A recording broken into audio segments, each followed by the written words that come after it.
The Courage to Be Disliked book review and some notes I've taken. I'll give this book 4 out of 5. Definitely some interesting insights and ideas. Something to make you think, really make you think. One of those books. I like the format it's written on. It's on a conversation format, which I think is highly effective and engaging. The back and forth, it felt like a conversation, like in a part of a conversation.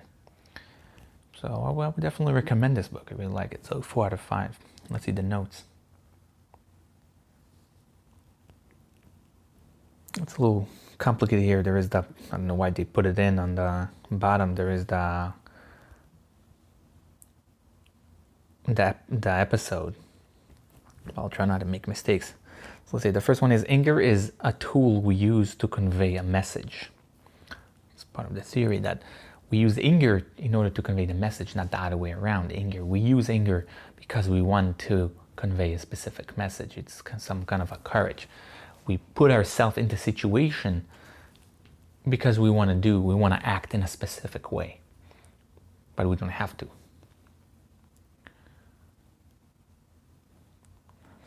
Inferiority can be great power when used by people to require special treatment. They put themselves in an inferior position in some way, and that could be power move in some way when used to, because they require special treatment. They put themselves in an inferior position and they require a different or better treatment than otherwise. Side note, the dialogue is a great way to convey a message. That's what I said in the review part. I felt quite engaged, and it's a good way because you could either identify or not identify, but you understand the dynamics. And it's generally a good way of transferring information rather than in like usually they write it in like a article form or episode form. Some people are trying to throw us into conflict in order to start a power struggle. They want to have a power struggle, obviously, because they think they're going to win. But they're trying to start a conflict because they want to have that power struggle and win as a result. Side note, the book is too simplistic at times. They make sometimes a little quite generalization and simplistic at times. Obviously, it's not too long of a book, but sometimes it's like feels like maybe it's a little more nuanced than that. Separation of task is the way we look for separation of task. That is the way we look, for example, is other people's tasks. There's some punctuation issues in this sentence. But separation of tasks, that's one of the main ideas here in this book. For example, the way we look, it's not our job to make sure of that. Is other people's job. We need to understand what's our tasks and other people's tasks. According to the theory, freedom is being disliked. That's what freedom is. Being disliked is freedom. I said it twice, but that's another main idea in the book. This one is nothing again. We sometimes use emotions to justify what we want and is convenient for us. We use the emotion. That way, it's similar to the anger thing. So we use the emotions to justify what we want and what is convenient for us. This is what we want, and that's why we use the emotion to make it sure or to justify it. Both rebuke and praise are putting someone lower.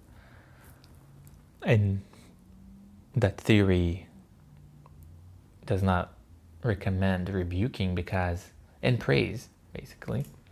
They both not good because it puts something down or lower. It puts us higher, in a higher position. Because even if you praise someone, it's like, oh, you did good. It's like you telling a kid. And in rebuke, obviously, you put yourself higher. So instead, that's the next one. Instead, encouragement or assistance is a better strategy.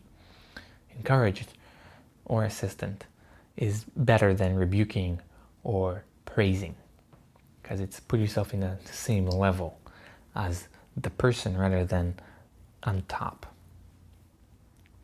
According to the theory, one should build a horizontal relationship over vertical ones.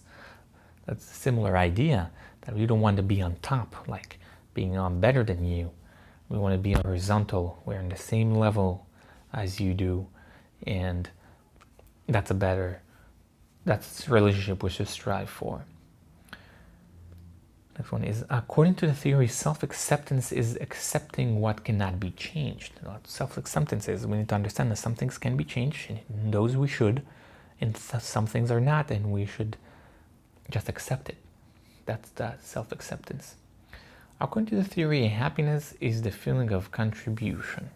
That's where happiness, one of the ways, is when we contribute something to the world. Liking oneself could be done by feeling of contribution. So we can like ourselves better because we are contributing something. Bad behavior is often done in order to get attention. Rebuking could only make it worse. Sometimes when you think about bad behavior, what is it? Where does it come from? Oftentimes is someone wants to get attention. Doesn't matter if it's good or bad. Bad behavior is one way to get attention. Rebuking, therefore, them for that bad behavior can only make it worse because they still got that attention. According to the theory, one should live in the now without trying to make life continuous. Life is made out of small moments. We sometimes think our life has to be continuous and follow a straight line, but no, that's not according to the theory. We should live in the now and disregard the past, probably even the future, and not trying to make sense of how we were before, and we must keep acting the same way we acted before. Life is consisted of small moments. Life has no meaning. That's the last one. Oops. The individual is the only one who can attribute meaning. So life itself has no meaning. Only the individual, is us, can attribute meaning to it. There is no fundamental and objective meaning to everyone. Only the individual can attribute some meaning to it. So that's it for the notes. Definitely some interesting ideas in this book, and like I said, there is some things to think about, makes you think about, and like the way it was written down, and I would definitely recommend it. Thank you.